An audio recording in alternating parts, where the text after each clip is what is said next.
Gather around the table once again for another session of Dungeons and Drakfus, and today we're taking on one of my favorite dungeons within Cataclysm. Oh my gosh, this is so great. Welcome to Batol. So technically you wouldn't be taking this on until near the end of the Twilight Highlands questline, and you would get the instance for that. Kind of like the Lost City of the Tolvir. When you got near the end of the Uldum questline, you would get one for not only the Lost City of the Tolvir, but also one other that we haven't done yet. So let's go ahead and step into Batol, but first let's go into the lore. Don't be fooled by Batol's humble exterior. Many of this mountain fortress's desecrated chambers are buried deep in the Twilight Highlands, once the stronghold of the Wildhammer dwarves, and later seized by orcs as a prison for Alexstrasza. The city is now in the clutches of the Twilight's Hammer cult. Heroes brave enough to infiltrate the brooding depths of the stronghold must confront Deathwing's agents to thwart the mysterious evil within. Okay, so let's go ahead and start this off by heading into Batol. So yeah, this is basically like an Ironforge raid, roughly. It looks a lot like Ironforge, but with its own distinct look that is the Wildhammer. I'm very happy about that. Let's go ahead and grab the quests as we go along. So starting with Baleflame. Closing a dark chapter. This terrible place was Alexstrasza's nightmare. During what mortals called the Second War, she was chained in the depths below. Her tormented offspring forced to serve the demon-corrupted Horde. Alexstrasza may be free, but the beast known as Eridax still corrupts her offspring below. Baleflame's body tenses in anger. Destroy him, monk! Crush him, that we may end these horrors once and for all. Okay. And we also have one from Farseer to Ranu. Kill the courier. Thank you, monk, for braving the horrors of this dark and terrible place. The bowels of Batol are the heart of Cho'Gall's war machine. If we are to stop his machinations throughout the Highlands, we must learn all we can from these depths. Seek out Draga Shadowburner within. He is Cho'Gall's runner. The link between here and the Bastion of Twilight. We must learn the secrets he carries. Okay. And then Velastraza also has one. Soften them up. At last, reinforcements. I'm so glad you're here. We never imagined just how entrenched the Twilight's Hammer forces are, and there are so many. Several of our drakes have been captured just inside the main hall. Please break their bonds and free them. Once free, together we can scourge these halls clean with flame. Just climb aboard a red drake and call out your targets. You will definitely want to cut down the enemy numbers before delving deeper into the ruins. This is actually something that plays into the dungeon, so you guys will see that in the first little bit. But first, we have a little bit of a Trog problem. Oh no. And of course now I'm kind of coming in and cheating because I now have access to my Legion artifact, the Fists of the Heavens. So I'm going to be doing a lot more damage in here. But this is Batol, so just take a look at that, man. This instance is far bigger than it actually is, and that is a crying shame. This is an amazing dungeon to be able to go through, and its length is the only thing that bothers me on it. And of course, happy Monday, everybody. I hope everybody's having a good week so far. Especially since we're in the first week in December. We're almost done with the year, guys. It's almost done.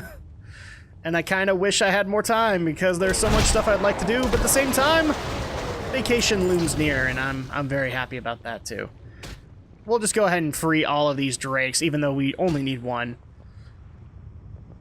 Basically, there's exactly 5, so if you want to take a group of 5 people in here, all of you can ride a drake. And this actually proves to be an awesome thing because it is also a shortcut for later on. Oh, and actually we can't free them all. So let's go ahead and just get this battered red drake. Oh, crap! Okay, that was on me. I blame Drakfu. That was on me. Oh, that reminds me. Okay, so yeah, I need to get used to my buttons again because now that I have the Fist of the Heavens ability, it's going to be an interesting thing to try and run. So this is what's cool about this instance, is you actually can give yourself a little bit of an advantage. As you can see, it is flooded with Twilight's Hammer. Normally that wouldn't be a problem for us, but we can make it a little bit easier on ourselves. So let's go ahead and do that. You can just do a quick little bombing run and kill off as many of these groups as you possibly can. Now there's only one of us, so that's probably not going to happen, but I at least wanted to showcase it. So there's the first boss, and then actually you turn into this central area and face the second. There we go. But basically, if your party knows what they're doing in this one, you can avoid a lot of trash. You can actually make this a very clean-cut run. Especially now that Grim Batol is one of the ones you can run for Cataclysm time walking. Like, if people know what they're doing, they can make this such an easy run on themselves. Or they can make a harder one. There's Draga Shadowburner, who is the third boss. So you can see, like, this is supposed to be a big city area, and that's where the third boss is.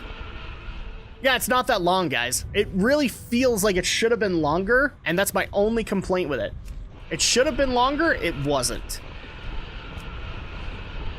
And they used to have a... there we go. So, yeah, this actually might take you a couple of runs overall. But part of the quest here is actually that you need to take care of some of these Trog dwellers that are off in the middle section. And you can't get them right off the bat.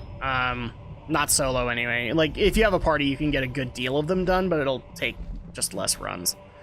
So don't necessarily rely on that. But you could see, like, any existing damage that the Drakes did, you now have that to work with. So let's go ahead and start our run down Grim Batol.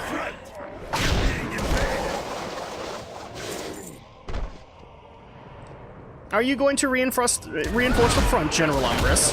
Well, that's funny. Because I would like you to reinforce the front.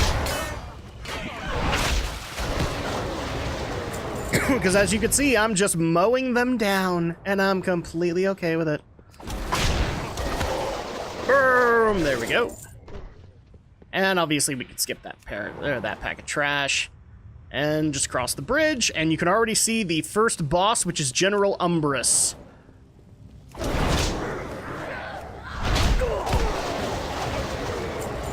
There we go. I recommend that you pull all of the trash around this guy, otherwise you're going to have problems later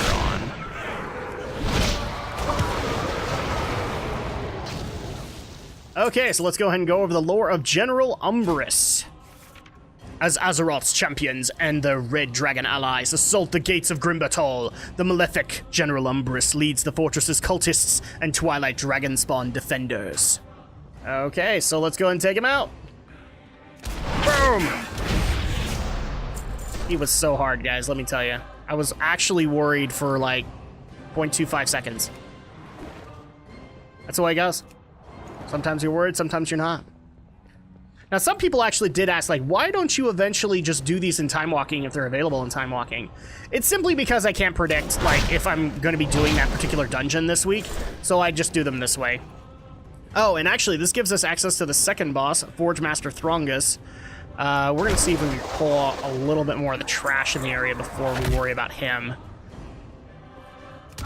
That way we can cover the boar and all that with him. In fact, let's go ahead and just cover it right now, because he kind of pats the area. A smith for the Twilight's Hammer cult, this massive Etin is eager to use the weapons and armor he's forged to annihilate intruders. Okay, so yeah, basically he has interesting new mechanics that basically make him like a warrior. A massive shield that makes him like a plot warrior, a big two-handed sword makes him like an armed warrior, and then he has a dual wielding that he can do, which makes him like a fury warrior. No!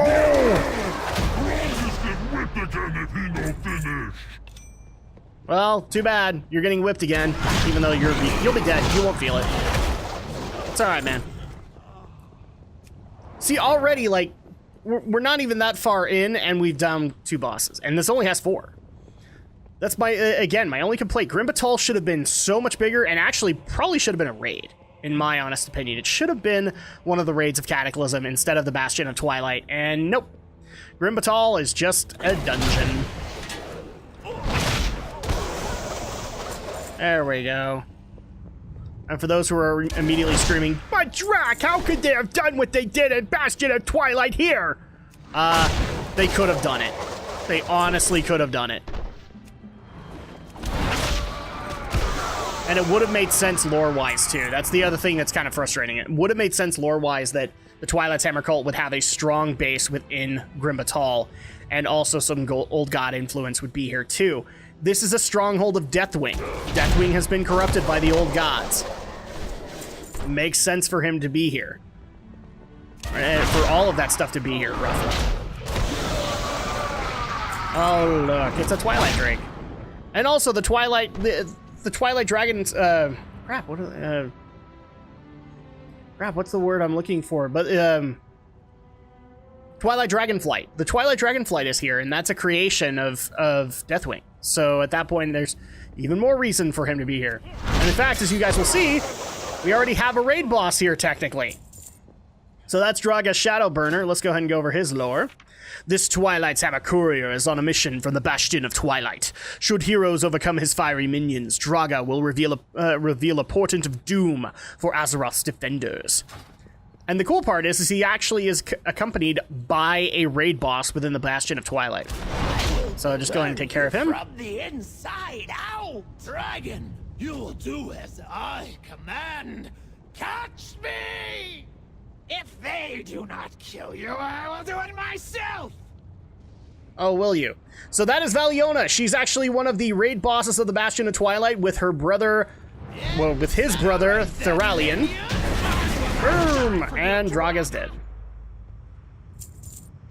And yeah, we got the Missive to Cho'Gall and a Windwalker Blade. Is it? No, it's a dagger. Dang it. That would have been really cool if it was a fist weapon.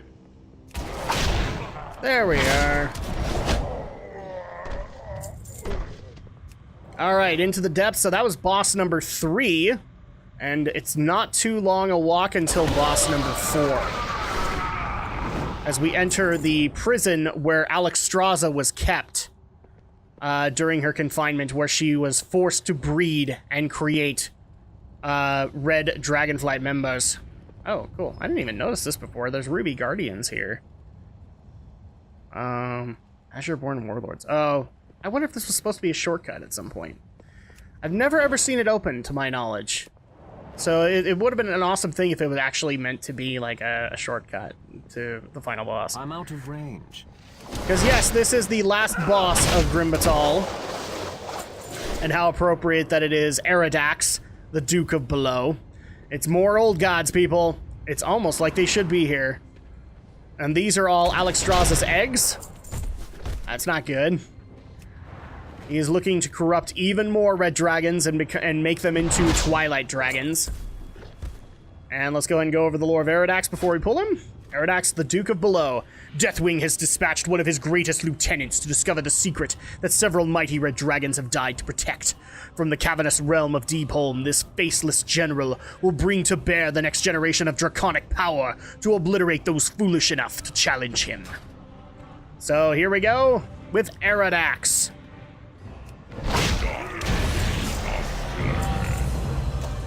Boom! Oh, and we just barely got a bunch of achievements. Okay. Yay! And we got a whole new appearance that we didn't have yet. The Mace of Transformed Bone. What does it look like? Which one is it? Oh, it's that one. Okay. So that actually does it for Grim Batol, and again, I'm going to make my argument that yes, the raid could have worked here because you could have easily put Cho'Gall's throne here, and people might remember that Bastion of Twilight had a bonus boss. Hey, you could have just made that lava pool bigger and it would have worked. But that's going to go ahead and do it for this video. Thank you guys so much for watching. Unfortunately, this is going to be the last Dungeons and Drakfus until January, so thank you guys so much for watching. Thank you guys so much for all of the support you guys have shown. Both Tale of Drakfu as well as Dungeons and Drakfus this past year. And of course, we'll see you guys next time for the next dungeon.